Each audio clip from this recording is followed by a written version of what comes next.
Let's look at cash flow. A lot of us know about debt to income ratios. This measures projected cash flow. It's another fraction. The debts go on top, the income goes on the bottom. You divide the two, we get a debt to income ratio, or DTI. In the world of Fannie Freddie, we max out at 50% DTI. So anything above 50% is a decline due to excessive debt to income ratio. What goes into that fraction? Well, the top of the fraction, we look at the proposed new housing payment. At the very least, we have PITI, right? Principal, interest, taxes, insurance. We may also have PMI, private mortgage insurance, Mello-Roos, HOA dues. Whatever that whole housing payment is, we're using that number on the top of the fraction.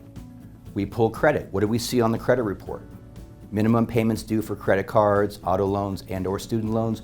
We just call that consumer credit. We take the minimum payments of each of those unless they're being paid off ahead of time. We divide that by the income.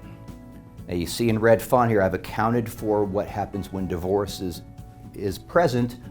If our client is the payor, the one making the payments, that payment goes on top of the fraction. If our client is the payee, or the one receiving the payments, that income might be able to be used on the bottom of the fraction. I'll qualify that statement in just a moment. So let's look at an example here.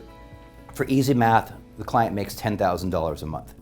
The proposed new housing payment all in is $4,000. Consumer debt is $500. We would do the math as follows. The $4,000 plus the $500 is $4,500 divided by $10,000. We're at a 45% DTI, or debt to income ratio.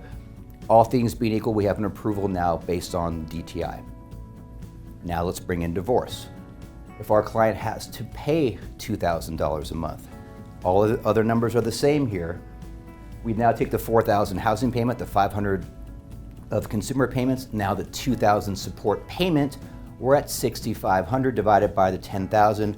We're at 65% DTI. That's a decline on the loan application. And last but not least, let's say our borrower is the one receiving the payments. And let's say we're using that income to qualify. Now we have the same debts, the $4,000 and $500, it's $4,500 on top. We're now adding the $2,000 to the $10,000. We're at $12,000 in income. Our DTI is 37.5%. We're easily meeting the criteria here.